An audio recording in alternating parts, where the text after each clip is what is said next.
지난 시간에 이어서 그 당시 로마 사회에서 사회 질서 유지에 필수적으로 만연되어 있었던 가정 규범 3종 세트 중에 우리 지난주에는 남편과 아내 관계였죠. 오늘은 부모와 자녀 관계, 우리 가정 생활에 대해서 한번 기독교적인 적용을 살펴보려고 합니다.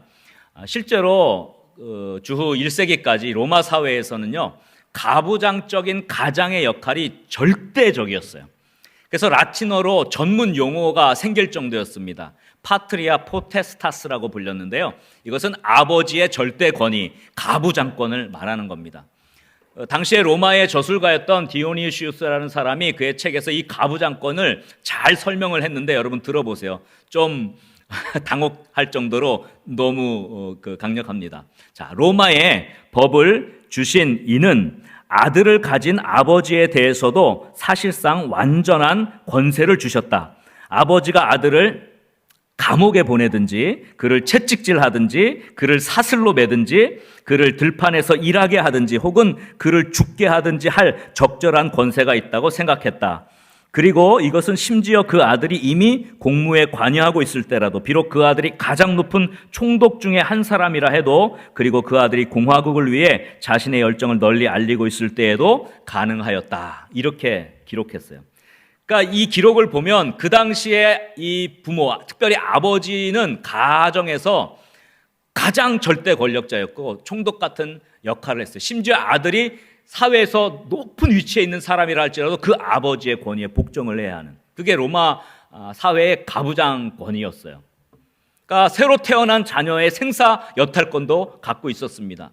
실제로 그 당시에 약한 자녀들, 또 불구로 태어난 자녀들을 그 아버지가 죽일 수 있는 권한도 있었어요. 그리고 대개 또 물에 던져서 그렇게 정리하기도 했다고 합니다. 실제로 로마 시대에 있었던 일이에요. 좀 비참하죠. 오늘날로 치면 뭐 아동 폭력, 또 자녀들에 대한 문제들이 사회 문제로 불거지고 있는데, 마치 이 고대 로마 사회의 그런 그 상황을 지금 보는 것처럼 제가 이렇게 이거 말씀을 준비하면서 여겨졌어요. 또 자녀들이요, 내다 팔기도 했어요. 부모가. 로마 사회가 그랬습니다.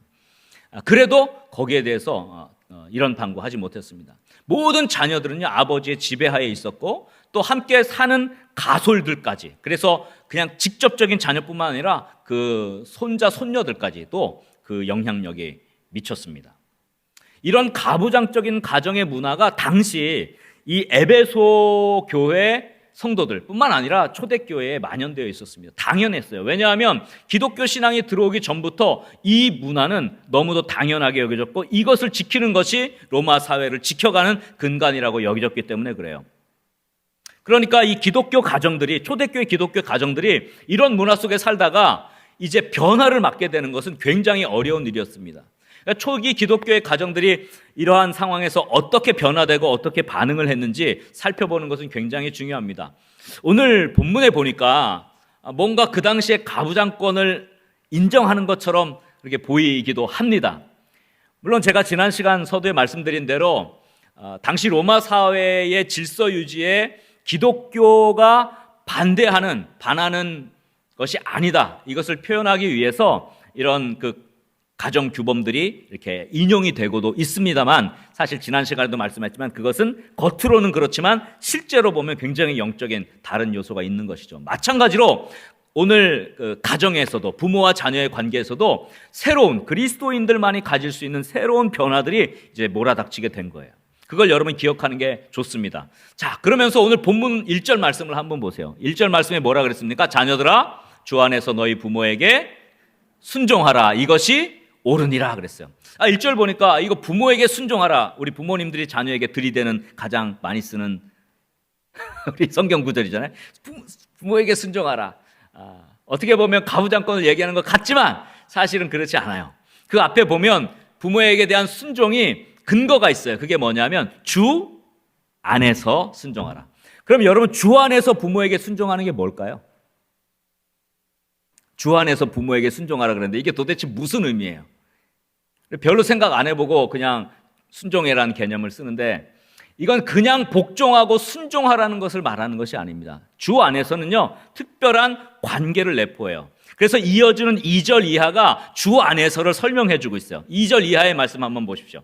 한번 우리 다 같이 읽어보겠습니다. 내 아버지와 어머니를 공경하라. 이것은 약속이 있는 첫 계명이니 이로써 내가 잘되고 땅에서 장수하리라. 자, 요게 주 안에서의 연결인데요. 자, 아버지 어머니를 공경하고 이것이 약속이 있는 첫 계명이다. 내가 잘되고 땅에서 장수할 것이다. 이렇게 설명이 나오고 있습니다.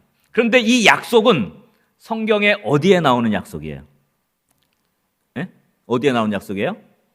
그렇죠. 10계명의 5계명입니다. 5계명. 출애굽기 20장 12절 말씀에 보면 내 부모를 공경하라 그리하면 내 하나님 여호와가 내게 준 땅에서 내 생명이 길리라 그랬습니다. 여러분, 내 하나님 여호와가 내게 준 땅에서 이스라엘 백성, 언약 백성의 언약의 땅에서 주실 축복을 담고 있는 이 약속의 계명이 바로 이 5계명이에요. 자, 그러면 요걸 우리가 생각하면서 이 에베소서에서 오늘 말씀하고 있는 이 자녀들의 부모 순종과 공경은 당시 로마 사회의 가부장권을 지지하는 개념이 아니에요. 이 순종은 다른 것을 말하는 겁니다. 정확하게는요, 구약의 계명, 즉 하나님의 약속과 관련되어 있다는 것을 여러분 깨닫는 게 중요합니다. 로마의 가부장권 사회적 문화, 그것이 아니라 사실 사도 바울이 여기서 부모에게 대한 순종 말씀할 때에는요, 이것은 언약 백성의 개념에서 보라는 것입니다. 그럼 뭐가 다를까요? 로마의 가부장권과 이스라엘 언약 백성의 차이가 뭘까요? 물론 이스라엘 백성도 아버지의 권위, 축복의 권세가 다 아버지에게 있죠. 그것이 분명히 있습니다. 그러나 차이가 있는데요. 그게 뭐냐면요, 로마 사회의 아버지는요, 권위가 그 아버지라는 것 자체에 있었어요. 그리고 그것을 로마 사회가 뒷받침해 주었습니다. 이건 사회적 뒷받침이에요. 법률적 뒷받침입니다. 그러나 이스라엘 백성에게 있어서 아버지의 권위는요, 아버지 자체에 있는 것이 아니라 누구에게 있는 거예요? 하나님에게 있는 거예요. 아버지가 축복을 합니다. 그 축복권이 아버지 자체의 능력이 있어서 축복을 줄 수 있는 게 아니라 누구에게로부터 오는 거예요? 하나님에게로부터 온다는 거예요.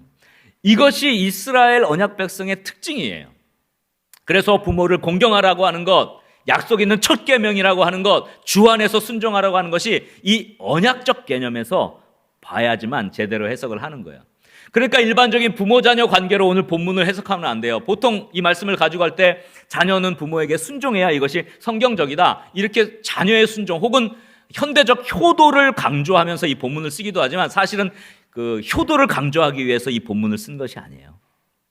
기독교 가정의 문화를 말하기 위해서 쓴 것입니다. 그러니까 현대적 사고로 성경을 보면 안 되죠. 그 당시 사도 바울이 에베소 교인들에게 이야기하려고 했던 게 뭔가를 아는 게 그렇게 중요해요. 그래야 오늘날 우리의 관점에서 적용을 할 수가 있습니다. 하나님의 언약, 약속의 계명 관점에서 이스라엘의 가정을 보는 것이, 부모와 자녀의 관계를 보는 것이 오늘 본문의 핵심 키워드예요. 자, 그러면 이스라엘 백성에게 있어서 하나님의 약속과 관련된 부모 자녀의 관계는 뭐냐면요, 한번 따라합시다. 밥상머리 교육. 들어보셨습니까? 이스라엘의 가정 문화의 특징, 언약 관계의 가정 문화의 특징은요, 밥상머리 교육에 있습니다. 이 이스라엘 가정 문화의 이 밥상머리 교육을 한마디로 뭐라고 했냐면요, 쉐마라고 합니다. 들어보셨어요? 쉐마라는 단어 들어보셨죠? 신명기 6장에 나오는 가정 규례예요. 이것이 가장 중요한 신앙적 결단이고, 이것이 수반되는 것이 이스라엘 부모 자녀 간의 가정 문화였습니다. 자, 신명기 6장 여러분 잘 아는 말씀이지만 한번 봅시다. 신명기 6장 4절부터 9절이 쉐마인데요, 이스라엘에 들으라, 이게 쉐마입니다. 쉐마 이스라엘 들으라는 말씀. 이 쉐마, 들으라는 게 청종한다, 순종한다는 말이 이 안에 다 들어있어요. 그래서 하나님의 말씀을 순종한다는 것은 말씀을 청종한다, 듣는다, 똑같은 말이에요. 자, 그러면서 우리 하나님 여호와는 오직 유일한 여호와시니, 이것을 선언합니다. 그러면서 5절에 너는 마음을 다하고 뜻을 다하고 힘을 다하여 내 하나님 여호와를 뭐 하라고요? 사랑하라. 하나님을 사랑하라. 사랑하는 방법이 그 다음에 나와요. 그게 뭐냐면 오늘 내가 내게 명하는 이 말씀을 너는 마음에 새기고, 그다음에 7절 말씀에, 자, 7절 말씀, 내 자녀에게 부지런히 가르치며 집에 앉았을 때든지 집을 갈 때든지 누워 있을 때든지 일어날 때든지 이 말씀을 어떻게 하라고요? 강론할 것이며, 8절에 너는 또 그것을 내 손목에 매어 기호를 삼으며 내 미간에 붙여 표로 삼고 또 내 집 문설주와 바깥문에 기록할지니라. 이것이 언약 백성의 가정 문화의 규례입니다. 지금 사도 바울이 오늘 부모에게 순종하라, 부모와 자녀 관계에서 말씀하는 건 이걸 가져오려고 한 거예요. 그러니까 사실 로마 사회의 문화 속에서는 이런 것들이 익숙치 않았던 거거든요. 근데 이거를 기독교 가정의 문화로 가져오기를 원했던 거죠. 이게 하나님의 뜻이었습니다. 바로 이 쉐마의 말씀이 이스라엘 가정의 밥상머리 교육의 근간입니다. 이스라엘 부모들에게 있어서 필수적인, 어떻게 보면 사명처럼 여겼던 것이 이 가정에서, 밥상에서 자녀들을 교육하는 것이었어요. 그리고 이것을 이스라엘 백성의 부모들은 하나님을 사랑하는 것으로 여겼어요.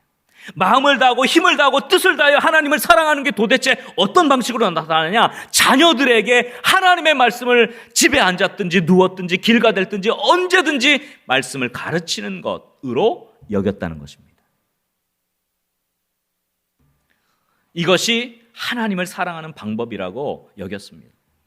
자, 여러분 하나님을 사랑하십니까? 갑자기 좀 작아졌는데요. 자, 하나님을 사랑하십니까? 네, 그렇다면 자녀들에게 하나님의 말씀을 가르치십시오. 그게 하나님을 사랑하는 방법이에요. 이스라엘 부모들은요, 자녀들에게 하나님 말씀을 가르침으로써 하나님을 사랑하는 것을 증거한다고 생각했어요. 그리고 그러한 자녀들이 밥상머리에 앉아서, 이게 밥상머리 교육이죠. 하나님 사랑을 배우고 하나님 말씀을 배우고 하나님의 언약을 배우는 것이 이스라엘의 가정 문화, 그들의 사명, 지켜야 될 사명이라고 생각했습니다. 그러니까 이러한 약속과 계명의 관점에서 부모에게 순종하는 게 뭐냐? 부모를 공경하는 자녀들은 어떤 자녀들이냐? 부모와 함께 밥상에 둘러 앉는 것이 효도예요.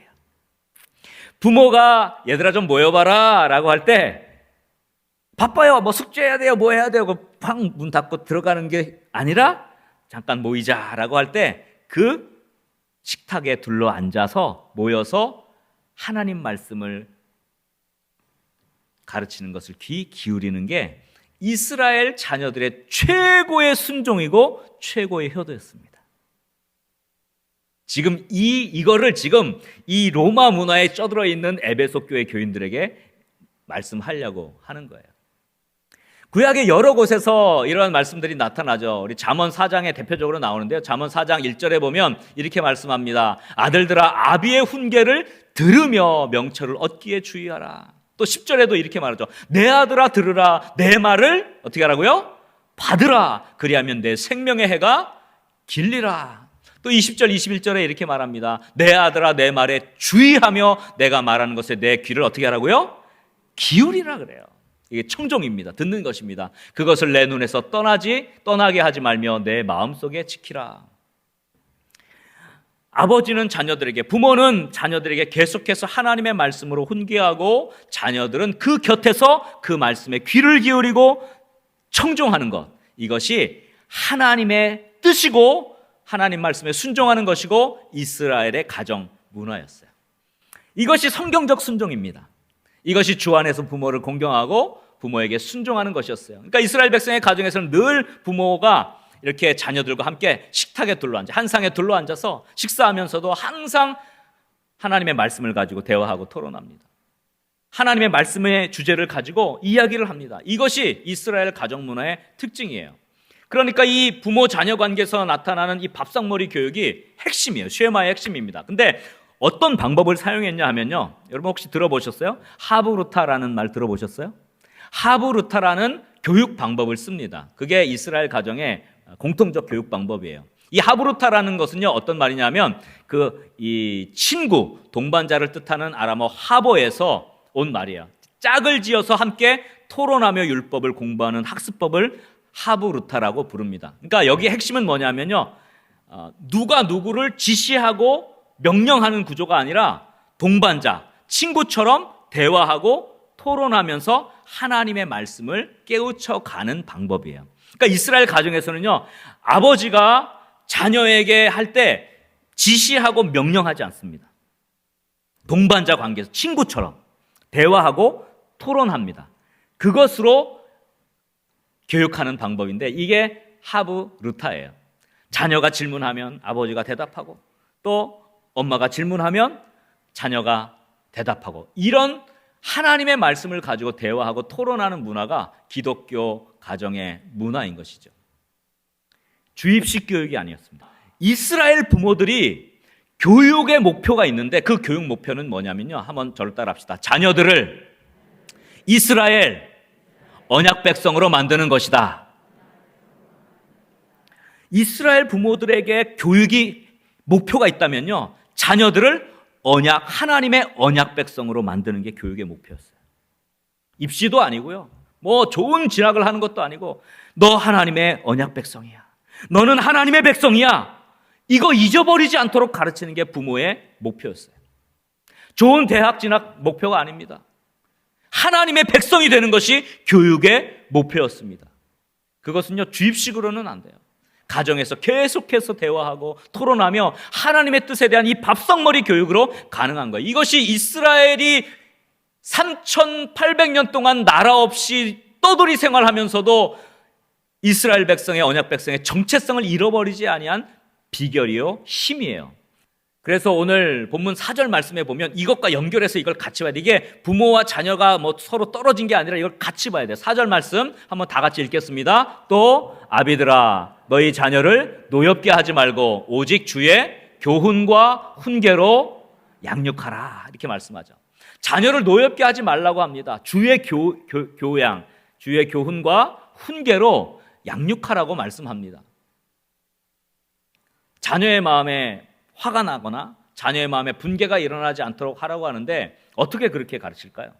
어떻게 자녀의 마음을 다치지 않게 부모가 가르칠 수 있을까요? 제가 다르게 질문해 볼게요. 자, 그럼 왜 부모가 자녀를 가르칠 때 자녀들이 노엽게 될까요? 왜 그럴까요? 그것은 교훈과 훈계의 중심이 부모 자신의 판단이기 때문에 그래요. 자, 보세요. 부모가 자녀들을 판단하고 결정하고 훈계하고 꾸짖고 그렇게 하는 것, 그것이 부모의 판단이 앞서기 때문에 그래요. 이야기를 들어보지 않아요. 자녀의 이야기를 들을 생각을 일단 하지 않는 게 부모의 문제예요. 이건 로마 사회도 그랬고요, 오늘날 우리 이 한국 사회에도 많이 그래요. 들을 생각을 하지 않아요. 근데 이스라엘의 가정 문화는요, 항상 질문하고 듣고 토론합니다. 아비들아, 자녀들을 노엽게 하지 말고 주의 교훈과 훈계로 양육하라. 이 주의 교훈과 훈계로 양육하라는 게 아까 제가 말씀한 앞에 나왔던 그 이스라엘 가정의 쉐마 교육의 문화예요. 주의 교양과 훈계로 양육하라는 것은요, 이스라엘 가정의 문화, 즉 밥상머리 교육, 하브루타식의 대화와 토론식 교육을 하라는 것을 말하고 있는 것입니다. 가정에서 밥상에 둘러앉아 하루의 삶을 돌아봅니다. 하나님의 말씀으로 자신을 돌아봅니다. 대화합니다. 토론합니다. 그런 문화가 가정에 형성되면 그 가정은요, 행복해지게 돼 있어요. 그리고 자녀들은 하나님의 언약 백성으로 자라가게 되고요, 결국 하나님의 약속의 말씀대로 땅에서 잘되고 장수하는 축복을 누리게 될 줄 믿으시기 바랍니다. 여러분, 이것이 자녀를 제일 축복하는 방법이에요. 그러니 당시 로마 사회의 아까 제가 초두에 말했죠, 이 가부장적 문화는요, 완전히 절대 권력을 가진 아버지거든요. 이런 문화에 속한 에베소 교회의 이 가정들이 바뀌려고 하니까요, 굉장히 많은 변화를 갖고 와야 했어요. 그러나 그것이 너희가 그리스도인의 가정인 것이라, 지금 그렇게 말씀하고 있어요. 그래, 이제는 밥상에 둘러앉습니다. 토론합니다. 하나님의 말씀을 가지고 아버지가 가르칩니다. 또 물어봅니다. 대화합니다. 너는 어떻게 생각해? 예를 들면 오늘 뭐 순종에 대한 이야기 가지고, 자, 오늘 순종에 대한 얘기인데 너 순종을 어떻게 생각해? 아, 그래요? 뭐 어떻게 생각해? 아, 그래? 그럼 이거는 어때? 이렇게 대화할 수 있는 구조가 된다면 여러분 그런 가정 속에서 자란 아이들, 하나님의 말씀의 주제를 가지고 자란 아이들은요, 완전히 하나님의 언약 백성으로 자라게 될 것이라고 저는 믿습니다. 이것이 그리스도인의 가정에서 일어나야 할 변화입니다. 에베소 교회 성도들의 가정에서 일어났던 변화가 바로 이런 변화였습니다. 그리스도인의 가정들이, 자녀들이 변화되고 부모가 변화되는 축복의 가정이 되는 그런 은혜가 있기를 주의 이름으로 간절히 축원합니다. 그래서 이제 마지막 좀 정리하고 넘어갈 건데요. 자, 첫 번째 원리 따라합시다. 자녀는 부모와 함께 밥상머리에 앉아 하나님의 말씀을 청종해야 한다. 이것이 주 안에서의 순종이고 부모를 공경하는 것입니다. 이러한 순종과 공경을 통해 자녀들은요, 하나님의 언약 백성으로 자라게 됩니다. 약속하신 하나님의 축복을 누리는 자녀들이 되는 것입니다. 여러분, 자녀들이 잘 되길 원하시죠? 땅에서 잘 되고 축복을 받고 그렇게 되길 원하시잖아요. 그러면 자녀들을 하나님의 언약 백성으로 만들 수 있기를 간절히 소원합니다. 그것이 최고의 축복이에요. 또한 우리 개인적으로 보면 우리 모두가, 여기 뭐 어르신부터 포함해서 우리 모두가 하나님의 자녀죠. 그렇죠? 우리 다 하나님의 자녀잖아요. 자녀는 어떻게 하나님의 마음을 기쁘게 하고 영적인 부모이신 하나님께 순종할 수 있습니까? 말씀의 밥상머리에 앉는 거예요. 예배의 밥상머리에 앉는 겁니다. 소그룹, 목장의 그 밥상머리에 앉는 겁니다. 말씀을 청종하기를 사모하는 겁니다. 하나님의 백성으로 말씀을 사모하기를 소원하는 것입니다. 그것이 영적 부모인 하나님께 순종하고 효도하는 방법이에요. 오늘 이 자리에 나와 앉아 계신 하나님의 자녀들인 여러분 한 분 한 분도 이렇게 지금 말씀의 밥상머리에 앉아 계신 줄 믿으시기 바랍니다. 이렇게 말씀의 밥상머리에 앉아 청종하려는 자녀들에게 하나님께서는 약속하신 땅에서 잘 되는 축복과 장수의 축복을 주시리라고 저는 믿습니다. 바라기는 우리 거룩한 문 성문교회 믿음의 영가족들이 가정에서나 또 우리 교회에서나 하나님의 말씀 밥상머리에 앉기를 사모하기를 주의 이름으로 간절히 소원합니다. 말씀 듣고 청종하기를 사모해서 부모님에게는 순종할 뿐만 아니라 또 우리 영적으로 하나님 영적 부모이신 우리 하나님의 그 기쁨이 되고 하나님의 언약 백성이 되어서 땅에서 잘 되고 장수하는 그 축복을 누리는 하나님의 귀한 가정, 언약 백성이 되는 믿음의 가정 될 수 있기를 주의 이름으로 간절히 축원합니다. 그다음 두 번째 영적 원리, 가정의 영적 원리, 한번 저를 따라 합시다. 부모는 자녀들에게 밥상머리에서 주의 교양과 훈계로 양육해야 한다. 네, 이것이 하나님을 사랑하는 것입니다. 부모는 자녀들에게 가정에서 하나님의 말씀을 가르치고 함께 말씀을 가지고 토론하고 그것을 통해서 하나님의 언약 백성을 만들어 가야 해요. 그것이 하나님을 사랑하는 방법입니다. 여러분, 하나님을 사랑하십니까? 아멘. 아멘이시죠? 자녀들을 하나님의 말씀으로 가르치시길 바랍니다. 입시가 목표가 아니고요, 자녀들을 하나님의 백성 만드는 것이 우리의 목표여야 합니다. 이것이 자녀를 축복의 사람으로 만드는 방법입니다. 그러기 위해서 자녀들에게 여러분 대화를 시도하십시오. 질문을 하십시오. 그 마음을 일단 준비하는 게 필요해요. 어떤 상황을 볼 때 판단하고 바로 이야기하고 하는 것이 아니라 항상 먼저 질문하십시오. 그 이스라엘 가정에서 지금도 그래요. 지금 현대의 이스라엘 가정에서도요, 학교에서 자녀들이 돌아오면 보통 우리 부모들이 뭐라고 물어봐요? 너 오늘 공부 많이 했니? 뭐 배웠니? 이렇게 물어보잖아요. 근데 이스라엘 가정은 그렇게 물어보지 않는데요. 뭐라고 물어볼까요? 뭐라고? 자녀가 집에 들어왔어요. 그러면 뭐라고 물어보냐면 너 오늘 무슨 질문했니? 그렇게 물어본대요. 무슨 질문했니? 이렇게 물어본대요. 그만큼 대화와 토론, 질문을 중요하게 여기는 그 이스라엘의 교육 문화를 반영하고 있어요. 영적인 부모가 되어 주십시오. 또 우리 육적인 부모님들, 또 우리 조부모님들, 자녀들을 말씀으로 정말 양육해서 하나님의 언약 백성을 만들어가는 그런 축복의 가정을 만들고 또 우리 축복의 교회가 될 수 있기를 주의 이름으로 간절히 축원합니다.